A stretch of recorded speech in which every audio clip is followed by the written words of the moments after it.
President's Day. Happy day 352. Happy President's Day again. Let's go through the numbers today. We have a number of announcements. Overall statewide positivity 3.53. Good news. Statewide deaths 103. Terrible news. They're in our thoughts and prayers. Statewide hospitalizations 6,600. That's good news. Statewide ICU down 15. Intubations down 6. Good news. Good news overall. The positivity post-holiday increase has continued to decrease. Congratulations to New Yorkers. We went from 7.9 down to 3.7. That is very good news. Hospitalizations are down. Hospitalized percentages, 0.04 is the high, Long Island, New York City. Hospitalization, positivity, Long Island, 4.6, second Mid-Hudson, 4.5. Long Island has been a problem for a number of weeks. It continues to be a problem. And in New York City, it's the Bronx, 6.1. That is a continuation.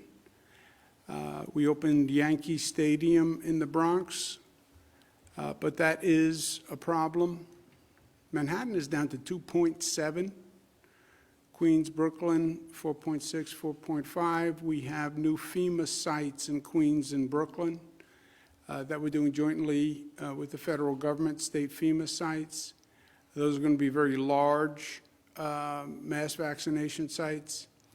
And Staten Island is below Queens and Brooklyn, so that's good news. Variants of interest. This goes in the new dictionary of new COVID terms. And we've been watching these. There is a patient in New York City who has tested positive for the South African variant. The South African variant is the variant that they're watching most closely. The UK variant is very transmissible, but the UK, South African variant, they worry about how lethal it is and how it relates to the vaccine. But, and this is an important but, the patient was transferred from Connecticut directly to a New York City hospital. It was not a New York resident. It was a person in Connecticut who was transferred to a New York City hospital for a procedure. We have no evidence of any spread in New York State to date. Let's talk vaccinations. 3,000,002. 2,000,001 first doses, 1,000,000 second doses. Over 1 million New Yorkers now have received doses 1 and 2, which is great news. There's been a lot of confusion about the vaccinations, and I understand that. Buffalo News wrote an editorial asking questions, which frankly are commonly asked questions. I've received them a number of times. So I just want to make sure people understand what's happening with the vaccinations. The Trump administration had said they were increasing eligibility and they were going to increase the supply of the vaccines. States increased eligibility. What happens is the Trump administration did not increase the supply. Biden administration comes in, basically the cupboards were bare of enough dosages. The Biden administration, a very short period of time, went back, secured more dosages. They're now talking about getting 600 by the end of July. 600 would do 300 million Americans twice, so the nation would be fully vaccinated. But there are more people eligible nationwide than there are now doses available. Federal government, as I mentioned, increased the eligibility, but never increased the supply. So now New York State, you have 10 million people eligible, 300,000 doses per week. 300,000 people chasing the doses. 10 million people chasing 300,000 doses. How does the federal government allocate doses? The federal government allocates to states based on the population of the state. Population of New York, population of California, you get an allocation based on your population. State allocates to counties, regions, by the population that is eligible for the vaccine, 1A, 1B, comorbidities, etc. The federal government set up multiple distribution points when the program first started. Local governments also wanted to be in a position to distribute themselves. This is now the distribution system that we have in place. Federal governments give directly to pharmacies, an allocation that goes directly to pharmacies. Federal government has an allocation to pharmacies for nursing homes, which is called the Federal Nursing Home Program.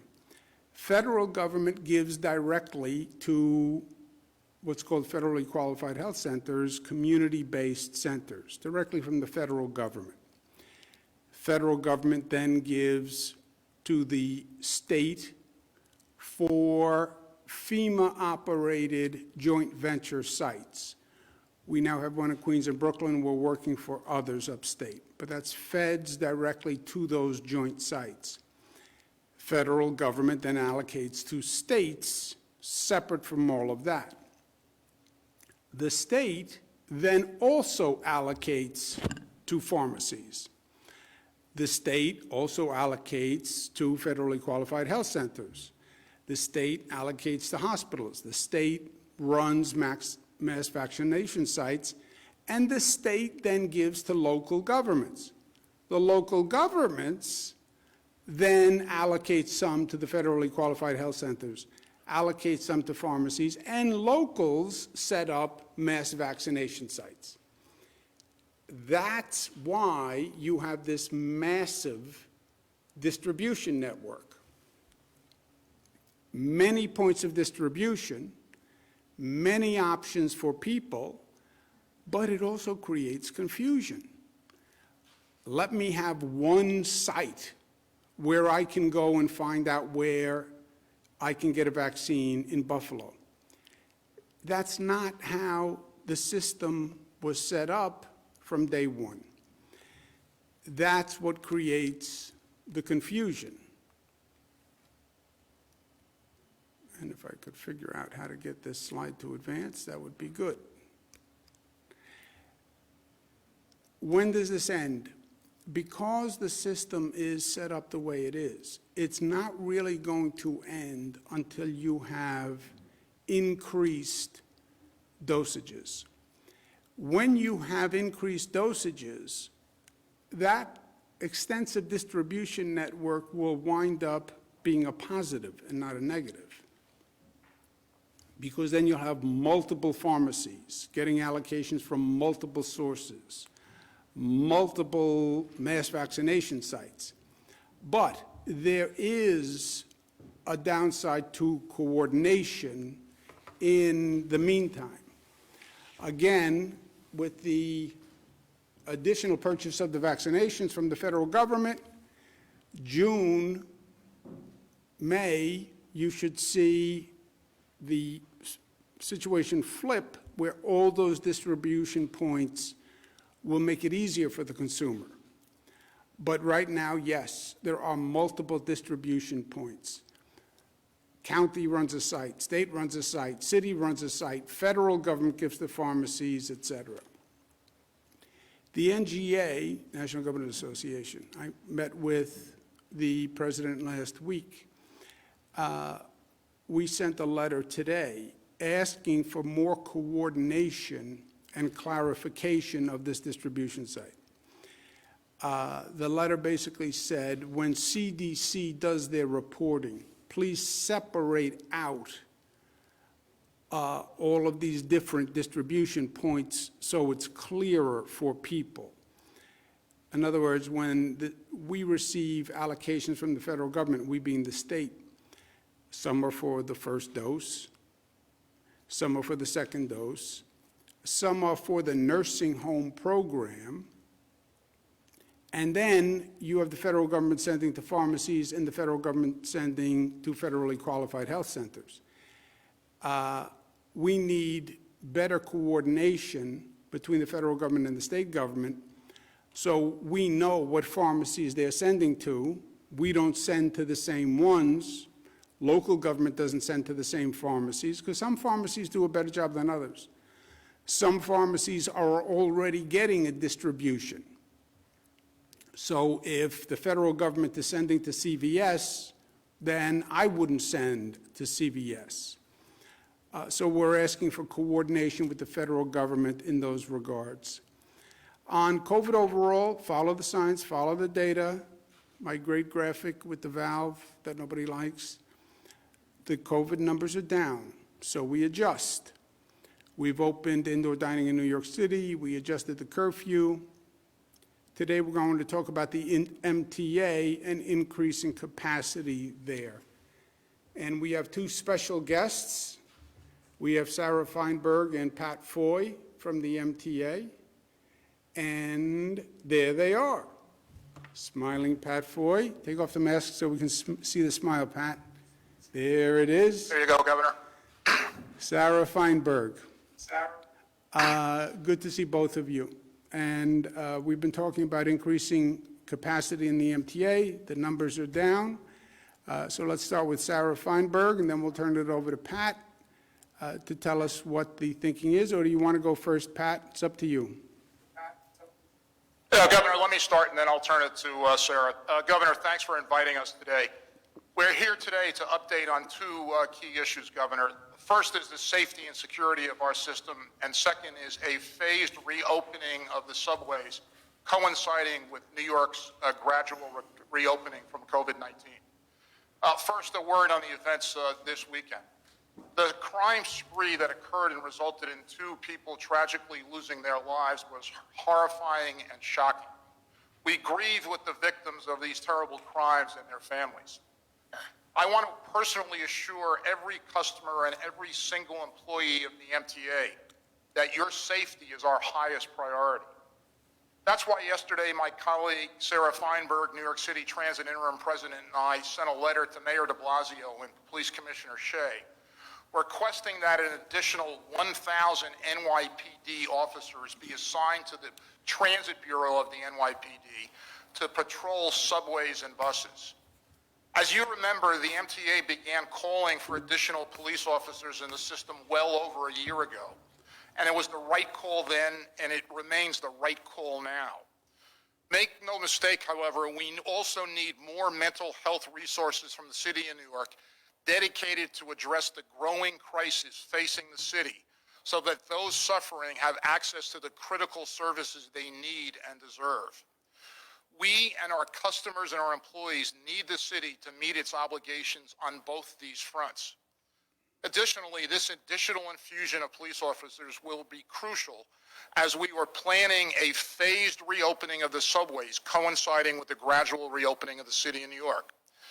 We are seeing positive trends, as you just outlined, Governor, with the deployment of the vaccine, a drop in the infection rate, the resumption of indoor dining, extended hours for bars and restaurants, and the reopening of stadia and arenas. And today we are announcing the goal of beginning a phased reopening of the subway on Monday morning, February 22nd. As we all know, the subways have been closed overnight from 1 a.m. to 5 a.m. since May 6th. But under this plan's change, the subways will stay open until 2 a.m. and reopen at 4 a.m. At the same time, this 2-hour service suspension will allow us to continue our enhanced disinfecting regime, which has led the subways to be the cleanest they've ever been. We will never stop doing everything we can to protect riders and employees. And now I'll turn it over to Sarah Feinberg. Thanks, Pat. First, I just want to echo what you said and say my heart goes out to the victims of the crimes from the weekend and to their families. No one should ever be victimized in our system, and certainly no one should ever be victimized, and certainly not in our transit system. I want to thank the NYPD for their effective work over the weekend, which led to the apprehension of the individual they believe is responsible for the weekend acts of violence. Since joining the board, Governor Cuomo's invitation 2 years ago and becoming president of Transit 1 year ago, I've had to be focused on the issues of safety and security to a significant degree. On this issue of crime and those experiencing mental health illness, we started asking for additional resources nearly 2 years ago. By my count, myself and the chairman have asked the city for additional policing and mental health assistance in the subway system more than 30 times in the last 18 months. We've called for more uniformed officers. We've asked for them to be in stations and on trains. We've asked for them to assist us during the overnight shutdown, but also at other hours. I would point out that our understanding of the Transit Bureau's current staffing means that at current staffing levels, plus the additional 500 officers added by Commissioner Shea over the weekend, plus the additional 1,000 officers requested by us over the weekend, would bring the number of officers in the Transit Bureau to nearly 4,000. 4,000 officers is the number of officers we had in the system more than 2 decades ago prior to the NYPD Transit Police merger. Additional policing will not solve the mental health crisis or the fact that so many in the subway system are experiencing homelessness and therefore are more likely to be victimized. We have to put additional resources to these items as well. To that end, we've called on the city to expand the 311 system into the subway so people using the system, including our own employees, are better able to report those who are clearly experiencing a mental health crisis. We've also called for additional resources to house individuals who do not have other options or those who don't feel safe in the shelter system. Additionally, we've not just asked for more from the city, we've done more on our end as well. We surged MTA police officers into the subway system for the last year. A year ago, the governor called for and the MTA approved the hiring of 500 additional MTA police officers. We began executing on that hiring, hired and onboarded more than 200, and that hiring has now begun again. We've increased dramatically the number of cameras in our system. When our capital program had to be stalled due to the financial crisis, Transit took on cameras and started installing cameras throughout the system on platforms and trains. We started tracking incidents in the system in real time so that our officers and security forces could better predict and respond to hotspots. We fought for and in cooperation with the governor passed and the state assembly and senate passed legislation that will allow recidivist criminals to be banned from the system on a temporary basis. So there's no question that we've been doing all we can, but there's also no question that these additional resources are needed in the system.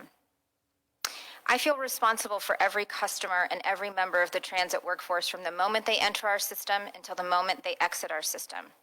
Not only do they need to be kept safe and secure, they have to feel safe and secure. We need our customers to feel confident and safe as they use the system, whether they continue to use it daily as they're commuting as an essential worker, or whether they're contemplating returning to their commute as the city begins to reopen. That confidence is critically important.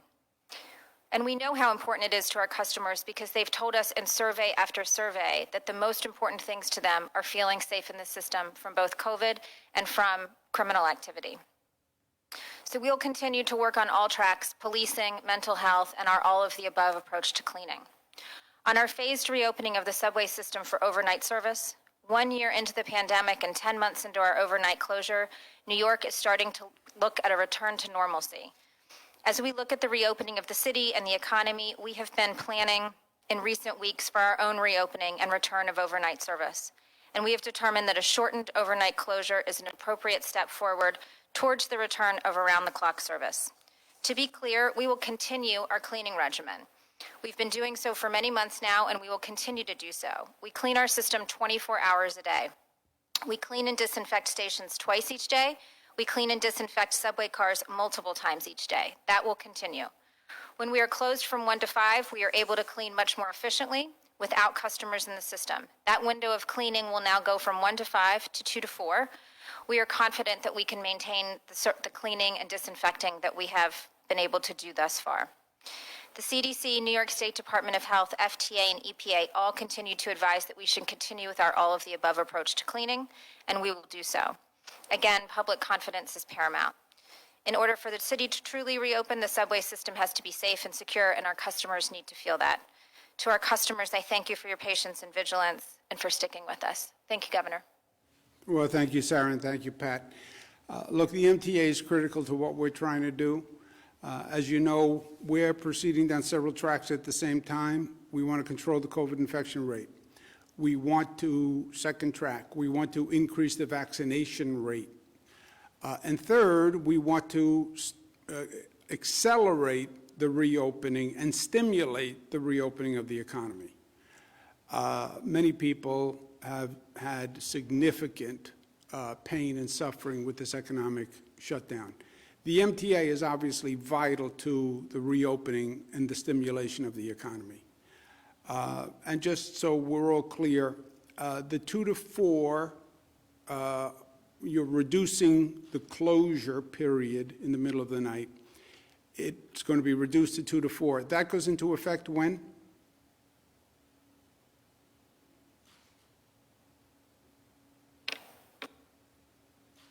Yep.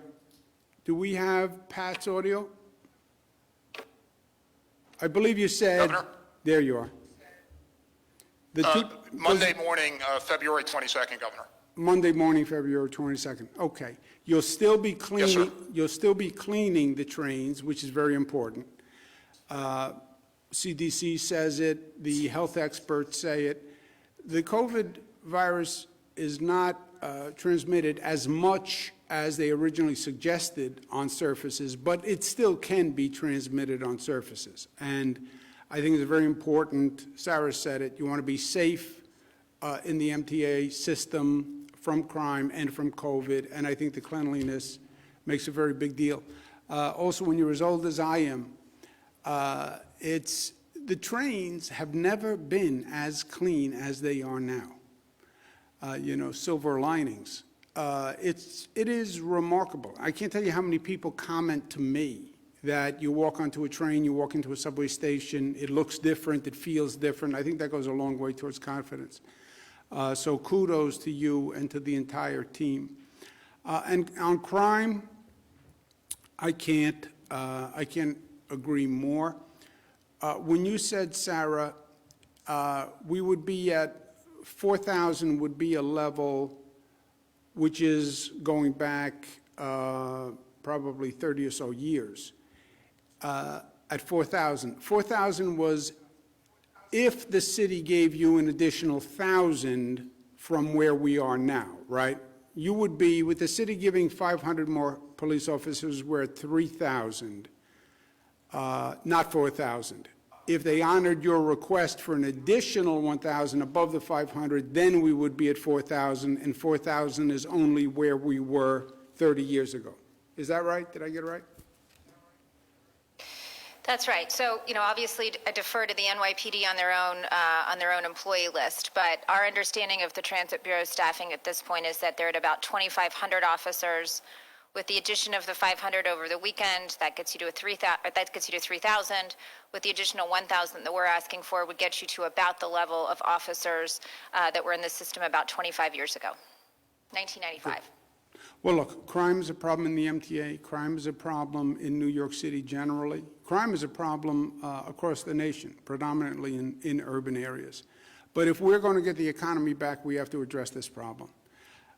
People don't talk about public safety in terms of economic development, but it is the #1 issue. If businesses don't feel safe, if people don't feel safe, if your riders don't feel safe, they're not going to go to a restaurant. I don't care how many, what we do with curfew, what we do with occupancy. If you don't feel safe, you're not going to get on the subway and go to the restaurant. So that is a major concern in many areas. Just please make sure you relay to everyone, to all the workers, TWU. You guys have done a masterful job all through this. I remember Pat got sick early on, but you kept the system running. The system has to run. That's how essential workers get to work. And you really did a masterful job. And I want to thank you all very much on behalf of the people of the state. So thank you. And I'll see you soon. Thank you very much for being with us. Thank you, Pat. Thank you, Sarah. Thank you, Governor. Thank you, Governor. Thank you. Okay, as I mentioned, public safety is a top priority. You want to talk about reopening the economy, you have to talk about public safety. We mandated last year, after the George Floyd killing, every locality has to come up with a new public safety plan. It'll be different in different parts of the state, but we have 500 jurisdictions that have police departments. And I get the tension between the community and the police department. And there is no easy answer, and there is no one-size-fits-all. But you can't ignore the tension. Ignoring a problem will never solve the problem. That is true in life, and that is true in society, and that is true in government. So put people at the table, let them vent their issues, and they will vent, but then let's come to a collaborative and a consensus, and let's move on. Many local governments are doing a great job. And again, this is a nationwide problem, but it's New York's mandate to lead the way. And many local governments are doing a great job. I applaud the New York City Council for putting out a set of proposals. I think that's a positive step forward. But you now have to come to an agreement and get a bill signed. And that's by April 1. And April 1, tick, tick, tick, tick, tick, tick, 45 days to complete. We're also going to be sending amendments to our state budget, which is also due April 1. We have had conversations about legalizing recreational marijuana. We don't have an agreement yet, but I believe we're making progress. I'm sending an amended bill. Legalizing recreational marijuana is something we've tried to do for several years. It is overdue, in my opinion. You have people who are incarcerated for crimes that, frankly, they shouldn't have a record on. We also need the revenue from legalizing recreational cannabis. It is a controversial topic. It's a controversial and a difficult vote. I get it. I believe if we don't have it done by the budget, we're not going to get it done. And I think it would be a failing if we don't get it done this year, and I think that would be a mistake. So we're sending up a new bill that reflects the conversations we've had, but I'm hopeful that we can come to an agreement and we can get it done. But I believe, because I've seen this movie before, if we don't get it done by April 1, we won't get it done. And again, that's 45 days. 45 days sounds like a long period of time. In government, 45 days is a blink of an eye. On my emergency powers, first, emergency powers have nothing to do with nursing homes. I have taken hundreds of actions. The legislature can reverse any action that I take, not even by a bill, just by passing 50% of the Assembly and the Senate. They have never reversed a single action. The virus cannot be managed by state boundaries. We've learned that. It can't be managed by county boundaries. We've learned that. I've always consulted with the legislature. I consult with other politicians. I have no problem consulting with the legislature. Anyone who wants to stand up and raise their hand and say, here's my position, great. But these are public health decisions. They're not local political decisions. And they have to be made on a public health basis. This virus is serious. And I understand these decisions are difficult politically. I get that. It's difficult to close schools. It's difficult to close restaurants. It's difficult to impose curfews. But otherwise, people die. And these decisions should not be politicized. If you made these decisions by a poll, none of them would happen, and more people would die. I want to clarify facts on the nursing homes, which has been an ongoing discussion. New York, as everybody knows, was ground zero for COVID, and nursing homes were and still are ground zero for COVID. And losing a loved one is very, very painful.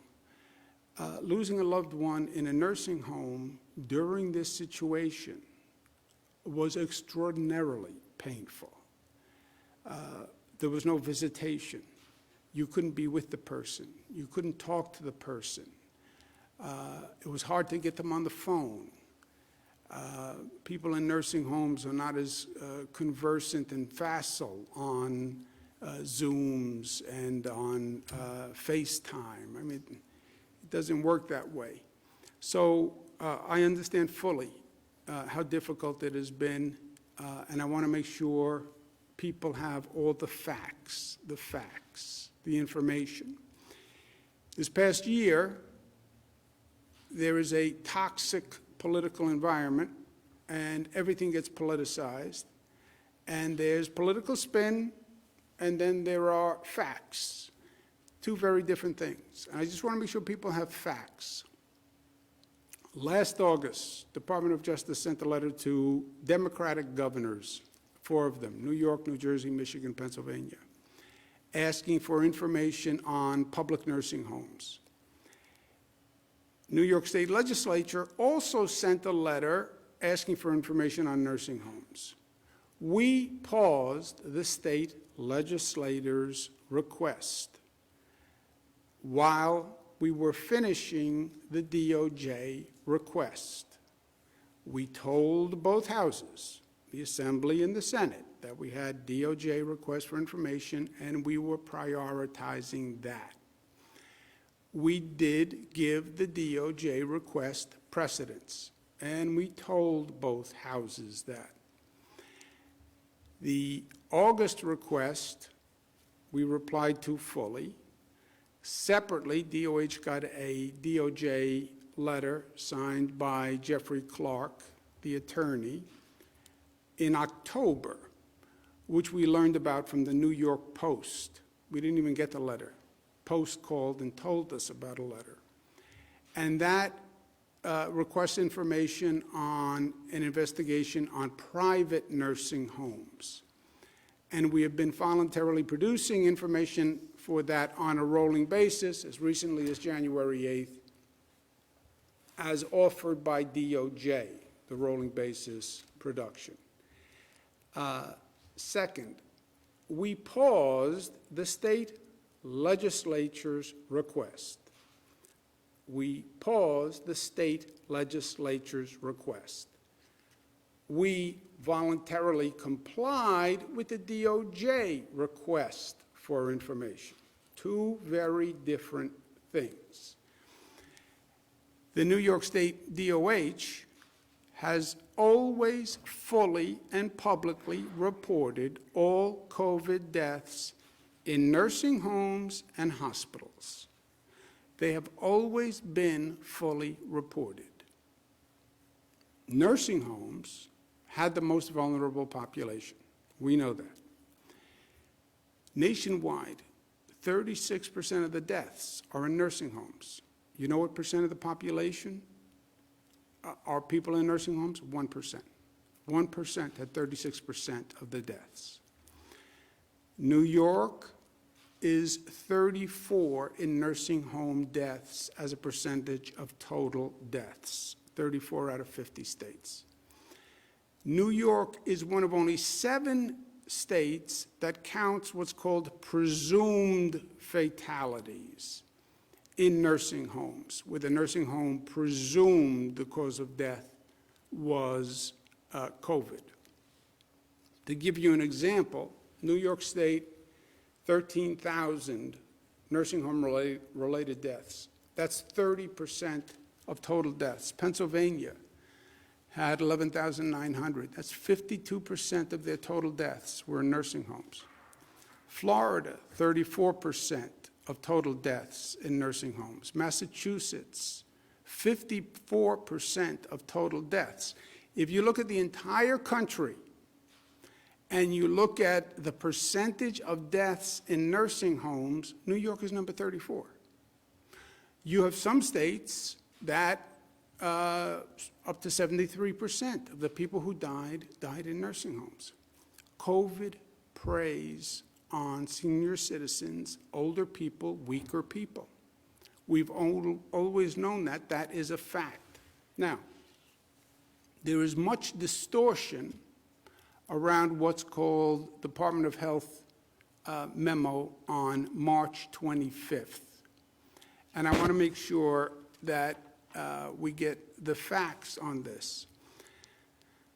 On March 13th, Federal Center for Medicaid and Medicaid Services, what they call CMS, and on March 23rd, the Center for Disease Control, CDC, put out guidance sending people from hospitals back to nursing homes. New York State DOH followed that guidance. 12 other states, at least, followed that guidance. The CDC, CMS, DOH reasoning at the time, residents who were leaving the hospitals were not likely to be contagious because at that time, the viral load is so low that you're not contagious. And they were going to be what's called cohorted, cared for in areas that are separate with other people under the right precautions. Patients, particularly senior citizens, should not remain in hospitals longer than necessary because they can get a secondary infection. That's true all across the board, especially with seniors. They try to get the procedures done. They try to get people out of the hospital before they can come up with a secondary infection that's problematic. The patients were not sent to nursing homes. The nursing home had to agree that they could care for this person. That is a matter of law. They cannot accept a patient who they are not prepared to care for properly, staff, PPE, ability to cohort. That is in the law. If they don't do that, they violate the law. At the time, remember what was going on in March. The experts were projecting that our problem and our critical need was hospital capacity. We sat here every day with the hospitalization chart. We were looking at up to 140,000 people hospitalized. We have less than 50,000 hospital beds. That is the calamity. Remember, March 25th, that's right when the New York City Health and Hospitals Elmhurst Hospital collapsed. It was national news. I remember it like yesterday. And we're watching the TV every night and watching Italy collapse and people die because they can't get into a hospital. We're watching China with a hospital capacity issue where they were building thousands of new hospital beds. That's what was going on. That's why the CDC and that's why CMS made those decisions. And at the time, CDC, CMS, there were White House task forces, there were daily briefings. Everyone was focused on this issue. This was not a little issue. All the best minds were looking at it. Fact, of the 613 nursing homes, we have 613 nursing homes in the state. 365 received a person from a hospital. Of the 365 that received a person from this March 25th guidance, which was then superseded in May, 98% of those 365 already had COVID in their facility. COVID did not get into the nursing homes by people coming from hospitals. COVID got into the nursing homes by staff walking into the nursing home when we didn't even know we had COVID. Staff walking into a nursing home even though they were asymptomatic because the national experts all told us you could only spread COVID if you had symptoms. And they were wrong. COVID may have been brought into a nursing home because visitors brought it in and didn't know they were contagious because the guidance was you can only be contagious if you have symptoms, if you're sneezing, if you're coughing. That turned out to be wrong. That's how COVID got into the nursing homes. 98% of the people who took a person back from a hospital who was probably no longer contagious already had it in the facility. And they signed and agreed that they could handle it because they already had people who were COVID in the nursing home. If you look at the rate of death before the March 25th order and after the order was rescinded, the rate of death is the same.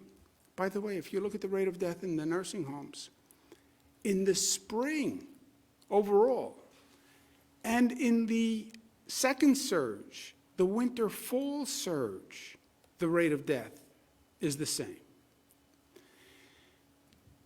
These decisions are not political decisions. They're all made on the best information the medical professionals have at the time. And in New York, we talk to the best experts on the globe. And I've said to the people of the state many times, nobody's been here before. Nobody knows for sure. COVID is new.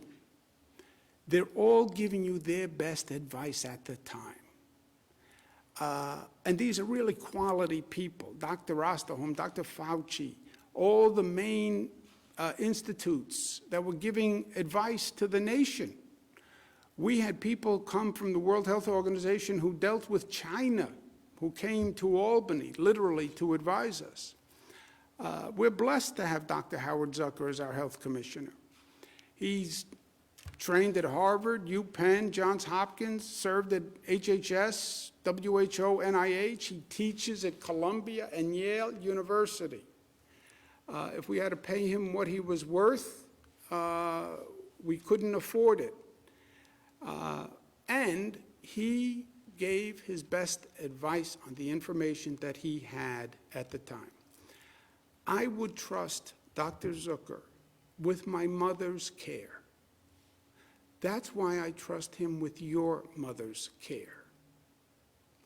I wouldn't have anyone as the health commissioner who I wouldn't trust with my mother. And that's why I trust him with your mother.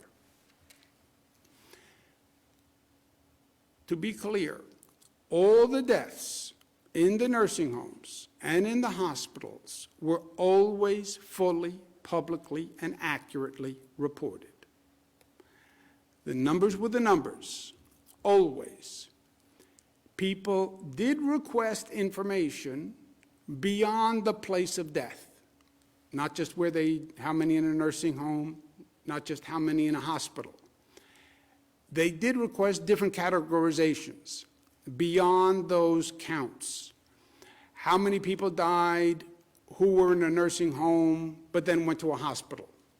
How many people died who were in a hospital but then went back to a nursing home? How do you count presumed COVID deaths?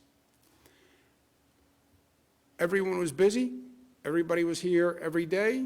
We're in the midst of managing a pandemic. There was a delay in providing the press and the public all that additional information. There was a delay.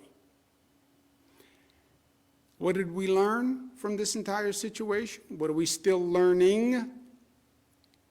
There are hospitals that perform well, and there are hospitals that performed less well.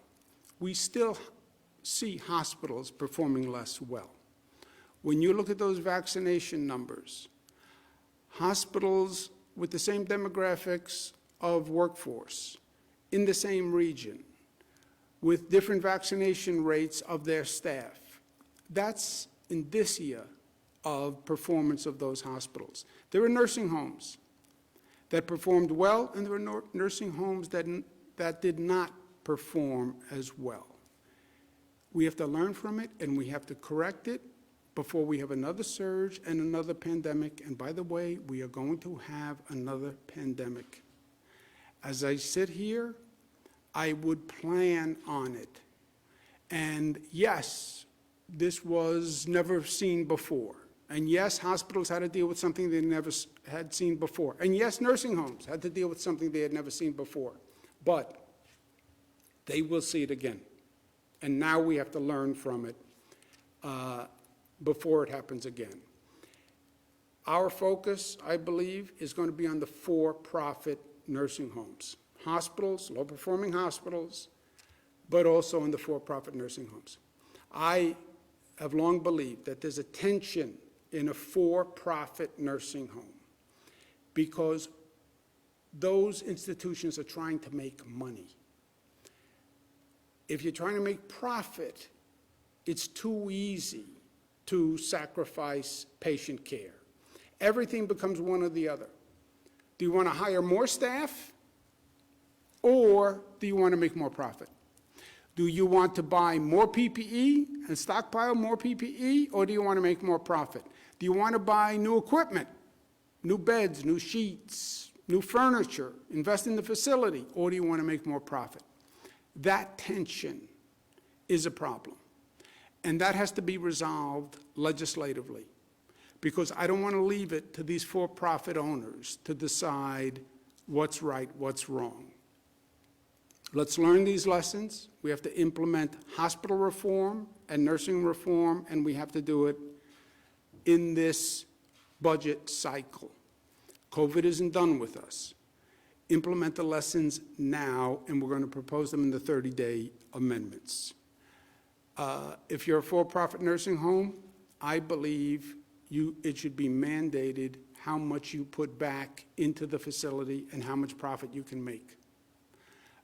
I believe that. Nursing home, hospitals that have these issues, they have to improve, and we have to take it into consideration when there's a surge. If there's an influx into hospitals, not all hospitals can handle it equally. And that's why you saw some hospitals fail. If you could do it all over again, just rewind the tape. I understand the public had many questions and concerns, and the press had many questions about nursing homes primarily. And I understand that they were not answered quickly enough. And they should have been prioritized and prioritize those requests sooner. I believe that. I understand the reasons. I understand that there was a lot going on. Everybody was working 24 hours a day. Everybody was overwhelmed. We were in the midst of dealing with a pandemic and trying to save lives. They were answering DOJ. And nursing homes and the hospitals were also in the middle of hell and the middle of a pandemic. And they were scrambling, and they were managing the crisis. I understand all of that. But the void we created by not providing information was filled with skepticism and cynicism and conspiracy theories, which furthered the confusion. Nature abhors a vacuum, so does the political system. You don't provide information, something will provide the information. Most of all, the void we created allowed disinformation. And that created more anxieties for the families of loved ones. I've had hundreds of conversations. People couldn't get into the facility to see their loved one. They couldn't get them on the phone.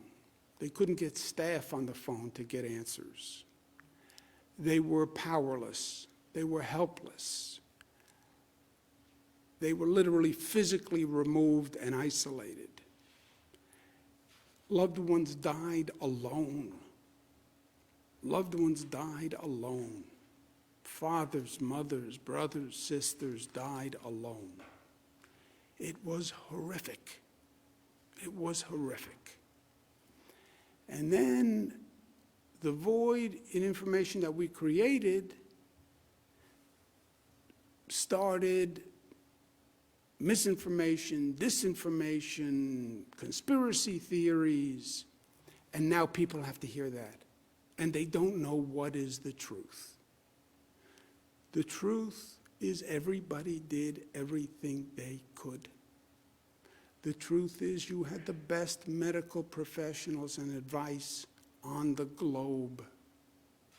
The truth is it was in the middle of a terrible pandemic. The truth is COVID attacks senior citizens. The truth is, with all we know, people still die in nursing homes today. People still die every day. We're testing the staff twice a week. There's no visitation. People still die. You would have to hermetically seal a nursing home. They actually tried this in France, where the staff lived in the nursing home. Anybody can bring it in. A delivery man brings it in. The heating repairman brings it in. The food service brings it in. Staff person goes home, meets with their family, someone in the family has it, staff member comes back, the staff member brings it in. Even when you're testing twice a week, you'll get people who have it and you'll miss them in the twice a week. That is the reality. But not providing the information creates the void. The void allowed misinformation and conspiracy. And now people are left with the thought of, did my loved one have to die? And that is a brutal, brutal question to pose to a person. And I want everyone to know, everything was done. Everything was done by the best minds in the best interest. And the last thing that we wanted to do, the last thing that I wanted to do, was to aggravate a terrible situation. There is no good answer when you lose a loved one. I lost my father years ago. I still go through it over and over and over again. What should I have done? What could I have done? What should I have said to the doctor? I probably always will. Last thing I wanted to do was to aggravate that for anyone. With that, let's take questions. Thank you, Governor. If you'd like to ask a question, please use the raise hand function at the bottom of your window. We'll take a brief moment to compile the Q&A roster.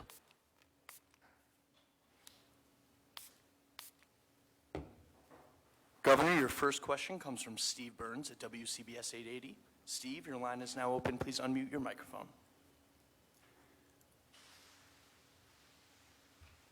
Governor, can you hear me? Hey, Steve. How you doing, buddy? Happy President's good. Day. Same to you and everyone there. Thank you. A couple of questions for you. First, regarding the nursing home information. Given that the explanation has been that there was the DOJ request that had to be handled first, the legislature, I've seen a few tweets from some lawmakers saying, basically, why didn't DOH inform the legislature that they had this DOJ request and that they couldn't handle the lawmakers' request at the same time? Secondly, on subways, I know the MTA's request for an additional 1,000 officers also coincides with this police reform initiative, and I'm sure a lot of those initiatives will have to do with mental health, police responding to mental health situations. Do you feel like it's the right move to send another 1,000 officers into the MTA system to primarily deal with people having mental health problems? Yeah, Steve, good question. Two questions. First one, both houses were told. State legislators are wrong. Both houses were told that we had the DOJ request and we were going to give precedent to a DOJ request. They were both told. And yes, we gave the Department of Justice request precedence over the state legislator's request. True.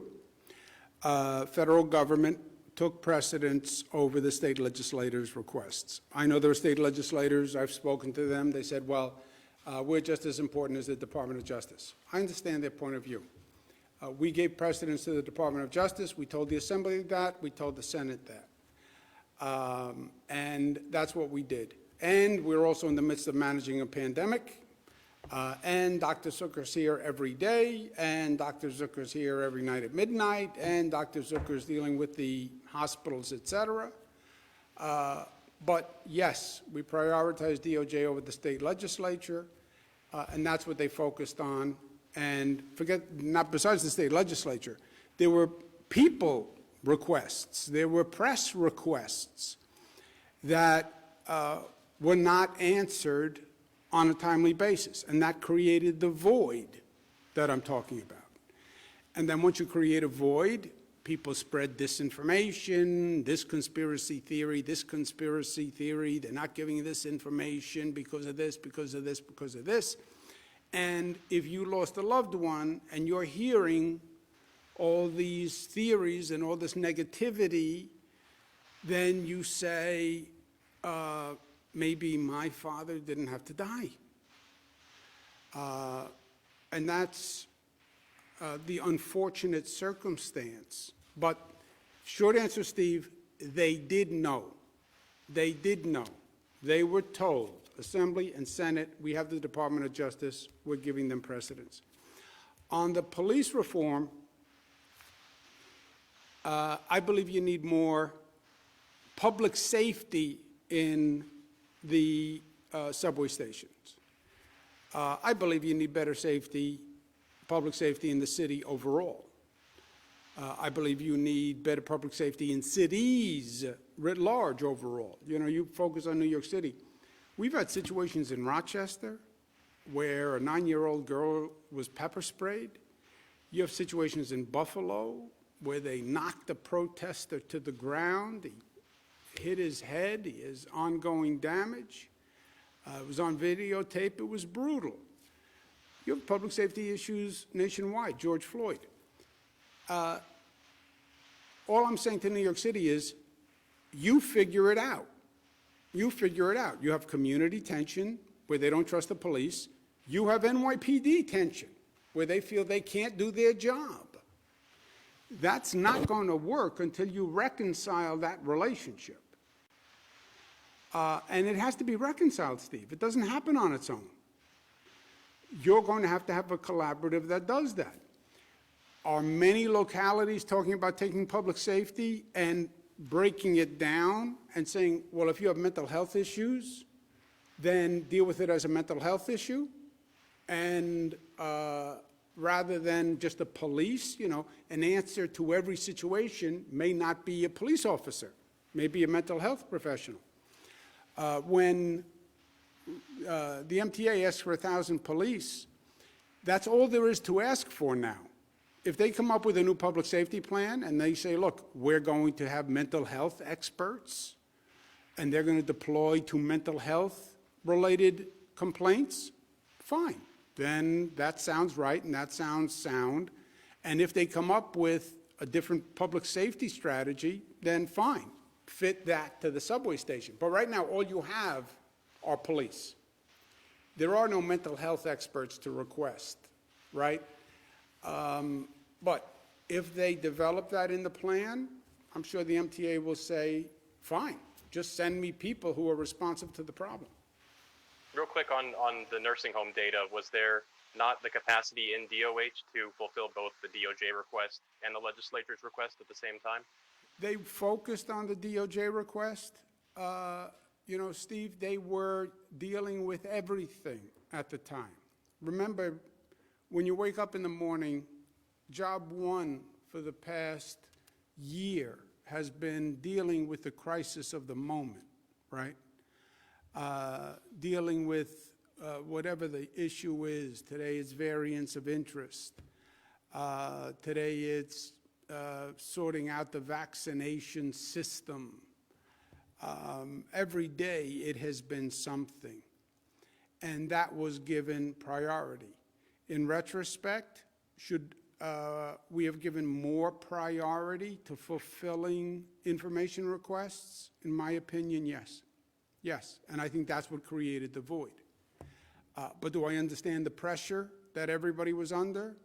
Yes, I understand that also. It's not like people were in the south of France, right? It's not like people were on vacation. They were here every day.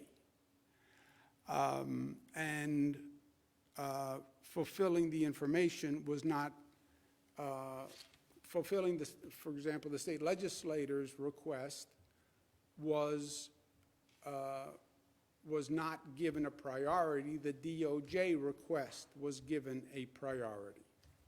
That is a decision that was made. But it was informed, the houses were both informed. They can't say they didn't know, Steve, you know? You ask me for an interview, I say, I can't do your interview now because I have to do XYZ interviews. They knew.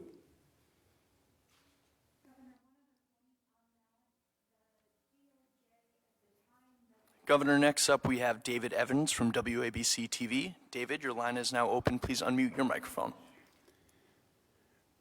Dave, excuse me, one issue. Beth was adding something, and then we'll go to Dave. Go ahead, Beth. Thank you. So the August 26th response, or August 26th letter to the state was actually publicized by the DOJ with a press release and was widely reported in the papers as well. So irrespective as to whether or not we communicated with the legislature, which we did, anyone who was following the press coverage at the time would have seen their press release related to issuing this letter to the 4 states, New Jersey, Pennsylvania, Michigan, and New York, widely covered. Yeah, so the point is, Dave, if I might, the legislature knew full and well that we had a request from the Department of Justice in August. It was in the press that we received it in August. It was in the press that we received the second one in October. We literally read about it in the paper ourselves. And they knew, because they were told, that was getting precedence over dealing with the state legislative request, but that we would get to the state request, but we needed to focus first on the DOJ request. Dave Evans. Hey, Governor, can you hear me? I can hear you. Hey, I got my vaccine this morning, so I can thank you for that. But I wanted to, for just a second, turn back to the nursing home for a second. So what you're saying is all of these calls for investigations from the Department of Justice, what both Republicans and Democrats in Albany are asking for, you see this as toxic political payback. And the second thing that goes with that is then what you talked about with your executive powers, this story that's out there this afternoon of negotiations ongoing about the legislature could do something, holding your feet to the fire on that in order to get something on the budget. I mean, talk about raw politics. That seems to smack of it. Yeah, 2 things. The Department of Justice had what's called a request for information, not an investigation. The second letter you could construe from the Department of Justice to be talking about an investigation of private nursing homes, right? There are private nursing homes that are private nursing homes. The state doesn't run them, they're just private nursing homes. And the letter from the Department of Justice asked information about the private nursing homes because they were looking at the private nursing homes. But they... nursing home. I'm sorry? I'm sorry, go ahead. So, but my point is, we then didn't respond to the New York State Legislature's request because we were, and we told them, we're going to deal with the Department of Justice first. Also, by the way, because we were dealing with managing the pandemic, right? Everything takes time. And we were dealing with managing the pandemic, but we told the state legislature we would get to their request. They come back into session in January, this past January. we said we would get to their request. You cannot, Dave, raw politics is one thing. This is New York. We thrive on raw politics, right? You can't use, legally, you can't use an investigation to leverage a person in another matter. You can't use a subpoena or the threat of a subpoena or the threat of an investigation to leverage a person to do something else. That's illegal. That's just illegal. It's illegal for anyone to do it. As a lawyer, you get debarred for doing that. But that's a crime. That's not raw politics.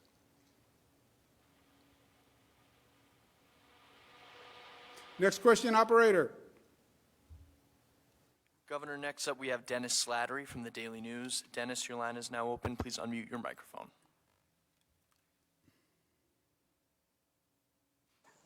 Dennis Slattery. Yep, Governor, can you hear me? Yes, sir. All right, great. I have two questions. Just going back to the DOJ request. It was not initially a probe, it was a request for information, but the initial one from August was a very narrow scope, only asking about state-run facilities.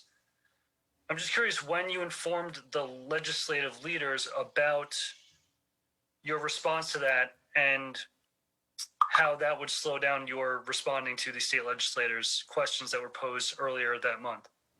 The first request was for public nursing homes. The second request was private nursing homes. We told the legislature we had the request. We told them we gave that request precedence. More than anything, it was just a capacity issue. Remember, at the same time, we're managing the pandemic. That's what everybody was doing. And these things all take time, and the number one priority was saving people's lives every day.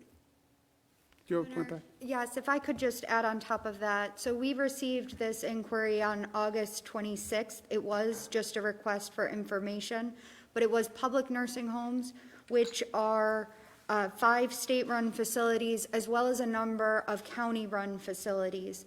And so data had to be collected and reviewed for a number of nursing homes. I believe it was 26 nursing homes that we provided voluminous documentation, and all of that had to be verified.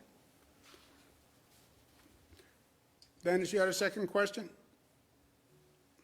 Yeah, just going back to the story that we had today about the budget negotiations and some lawmakers talking about the threat of subpoena or, rescinding your emergency powers. You kind of touched on this earlier, but I'm just curious your response to that, and have you spoken to the legislative leaders about this? Yeah, Dennis, that is a crime. You can't say, I'm a former assistant district attorney, you can't use a subpoena or the threat of an investigation to leverage a person. That's a crime. It's called abuse of process. It's called extortion. Question before was, is that raw politics? No, it's not raw politics. That's criminal. And I don't know the facts. I wasn't in the room, but in the room you have lawyers. You have former prosecutors who are in that room. They know it's illegal. But no, I didn't talk to the leaders about it. Next question.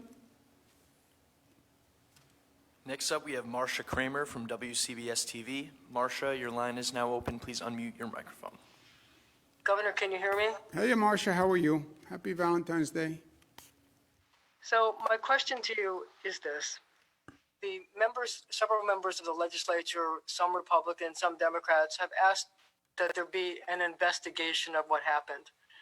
If that investigation was done, it might be, for example, be done by the Attorney General.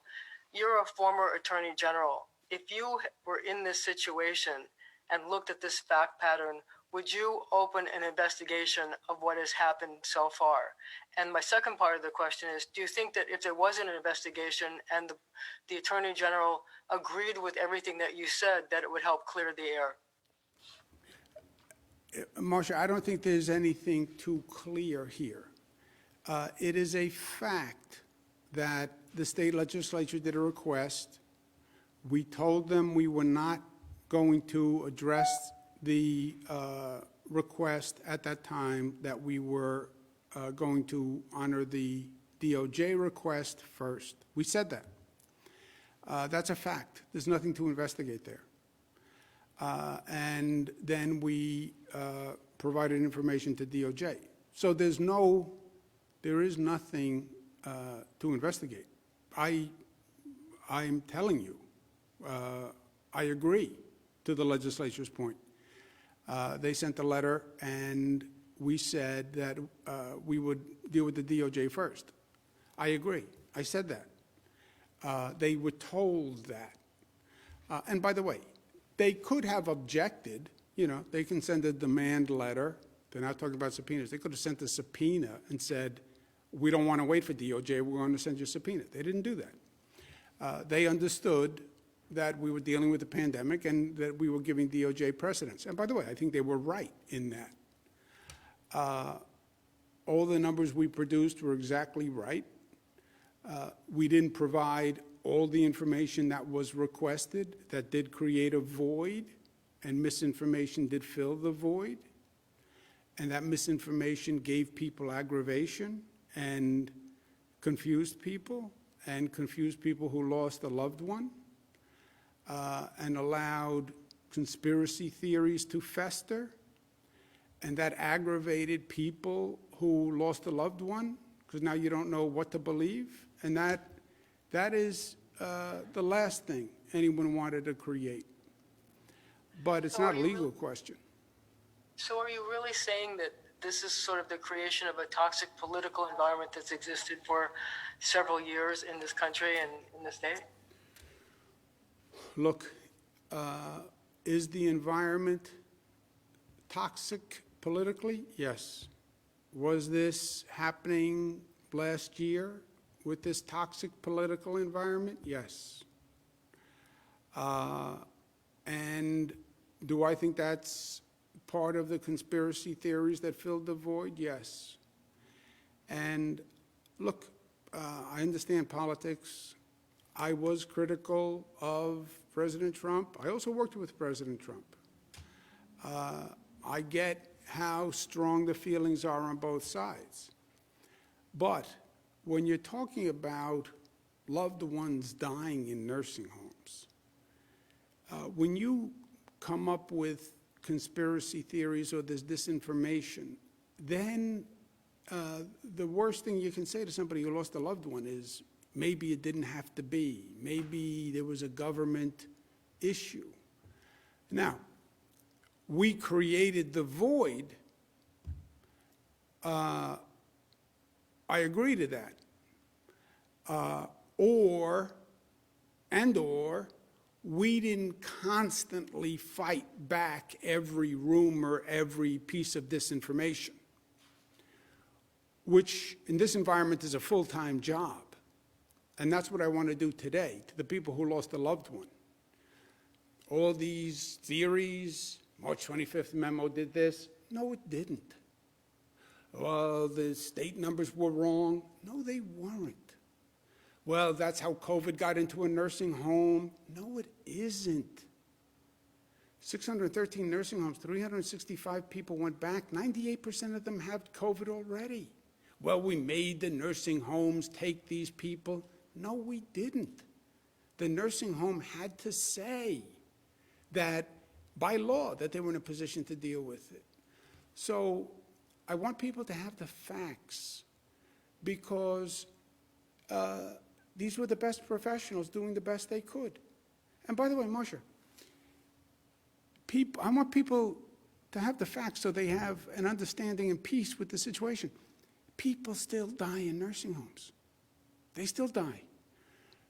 Back then, we didn't have COVID tests. We didn't have the capacity.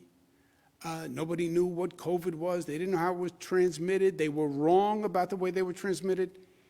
Even with all of that. So now today, fast forward, now you know all this information. People still die in nursing homes. So, yes, older people, vulnerable people, get this disease. It is likely to kill them. 94% of the deaths are senior citizens with underlying conditions. People in nursing homes have underlying conditions. And that's why people died, not because anyone did anything wrong or because there was a conspiracy. You couldn't get better advice. You couldn't get people to work harder. You couldn't get anything else done at the time. I understand the misinformation. I take responsibility for creating the void that allowed the information. But I'm not concerned about that. I'm not concerned about the politics. I just want to make sure people know these are the facts. These are the facts. Everything that could have been done was done.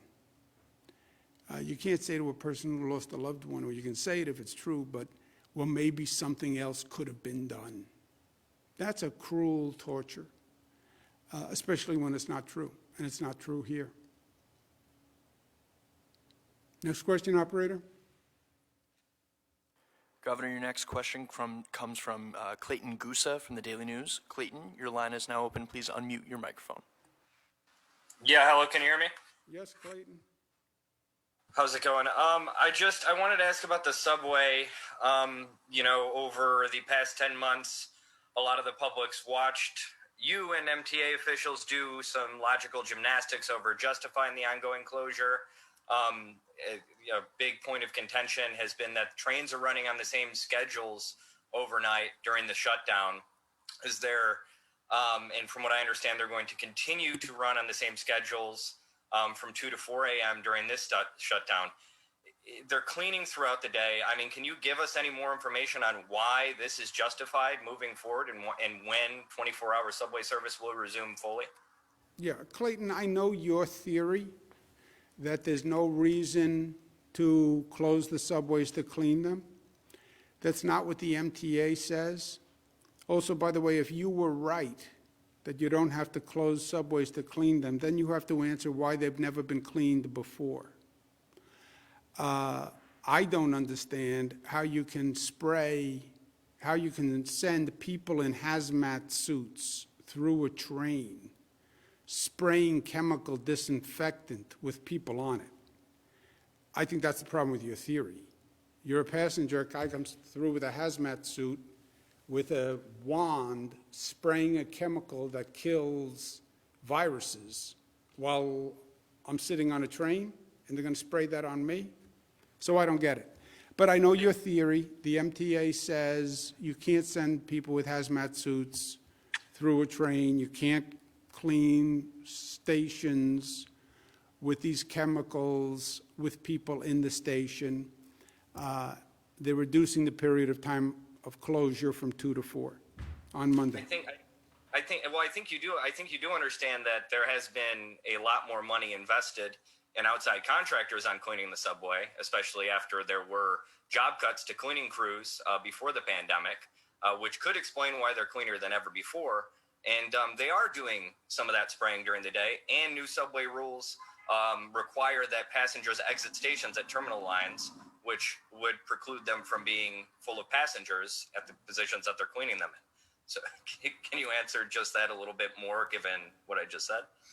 Yeah, I understand your question. You've said repeatedly that you don't need to stop trains and keep people from stations to clean them.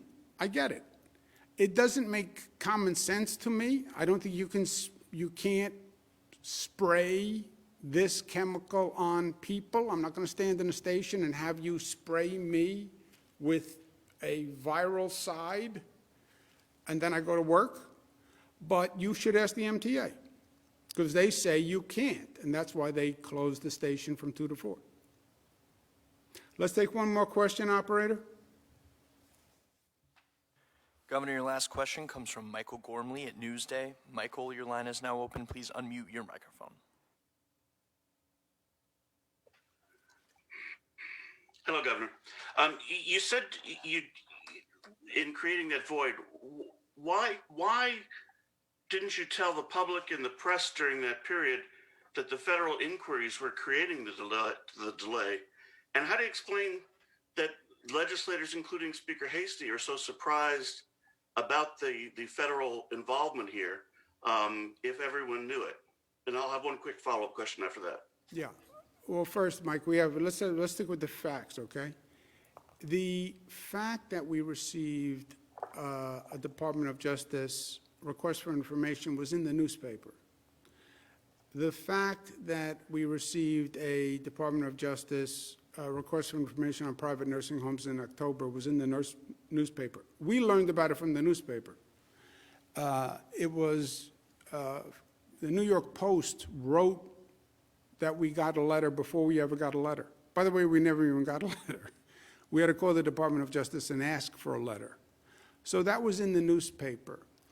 The staff of the Assembly and the Senate were told that, not just that we were responding to DOJ, because that was in the newspaper, but that we couldn't respond to the state legislative request, or we wouldn't respond to the state legislative request because we were dealing with the DOJ request.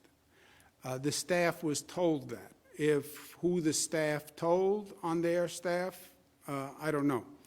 But, you know, if you tell Rob Mahika something, then he's supposed to tell me. If he doesn't, you still told my staff.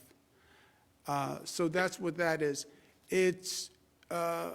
But it's not that we couldn't have responded to other things also. We could have sat here all day and just take questions from people who had a lot of questions. We could have spent more time answering press inquiries who had questions. That's all true.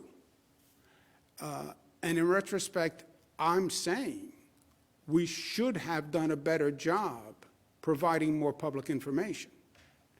Now, we're focused on the day-to-day and we're focused on what we're doing, but we should have spent more time focusing on the information request from press, from people, et cetera, because what happened as a result was it created a void.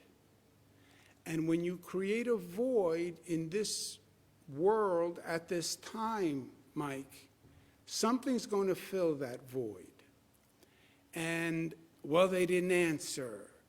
I wonder why. Maybe this, maybe that, maybe this. Political theories, maybe this, maybe this, maybe this. And I'm not even concerned about that, frankly, vis-a-vis. I'm less worried about that with the state legislature, et cetera. I'm more worried about that with the effect on people. What bothers me is people calling up saying, you know, they say the March 25th memo is the reason my father died, that wouldn't have happened otherwise. Those are the people who were hurt by the void.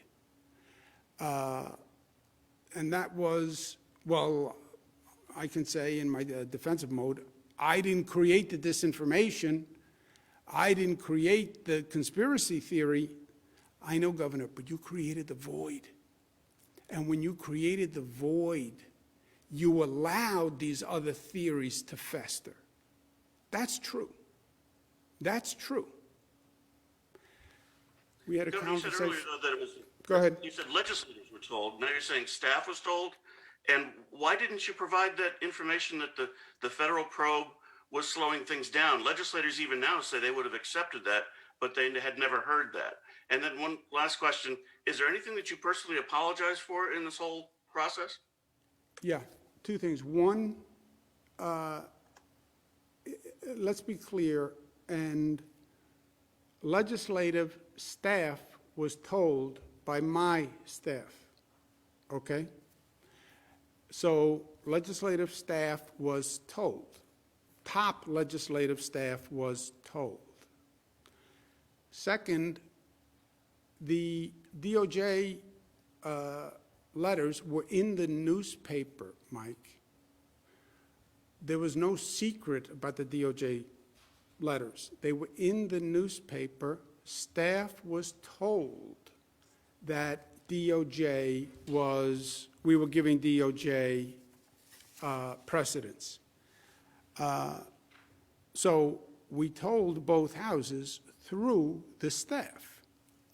That's communication on a day-to-day basis is how it happens. And the legislators have said the same thing to me, by the way. We understand that if you get a DOJ request, it takes precedence. They've said the same thing to me. They say nobody told them that. I understand. We did tell the houses, and I'm sure there was a breakdown of communication now between the staff in the House and the actual legislators. Because every legislator I talked to said the same thing they said to you. We understand if you have DOJ asking questions, that takes precedence. So they've said the same thing to me. But the DOJ requests were in the newspaper, so that was not news. And the staff of both houses were told, and that's not news. Apologize. Look, I have said repeatedly, we made a mistake in creating the void. We made a mistake in creating the void. When we didn't provide information, it allowed press, people, cynics, politicians to fill the void. When you don't correct disinformation, you allow it to continue. And we created the void not because people weren't working hard, Mike, because you know how hard people were working. And, well, you should have prioritized providing more information. Yes, yes. In retrospect, we should have prioritized providing more information. I get the operational demand. I don't like to second guess my team. They were all working 24 hours a day. You know, remember where this was? You're in the middle of hell during this time. But no excuses, no excuses. We should not have created the void. We should have done a better job in providing information. We should have done a better job of knocking down the disinformation. You'd never knock down all these conspiracy theories, the political conspiracy theories, because they generate 10 a day. But we should have done a better job of providing as much information as we could, as quickly as we could. And we should have done a better job on that. Yes. And no excuses. I accept responsibility for that. I am in charge. I take responsibility. We should have provided more information faster. We were too focused on doing the job and addressing the crisis of the moment, and we did not do a good enough job in providing information. I take total responsibility for that. The pain in it is it created confusion and cynicism and pain for the families of the loved ones. My father didn't die in a nursing home, but my father had a heart ailment for a long period of time. And he looked to me to be helpful to him. And I spoke to doctors, and different doctors had different theories, and he should try this, he should do that, we should send him here, we should send him to Europe. I was responsible to help him. And I often think about if I did everything that I could. And I replayed the conversations with the doctors in my mind. Did I make all the right decisions? Should I push them to do something else? I can imagine the pain of someone who has to live with, my loved one was in a hospital and I just read that maybe he or she didn't have to die. It wasn't true, Mike. It wasn't true, but it created pain.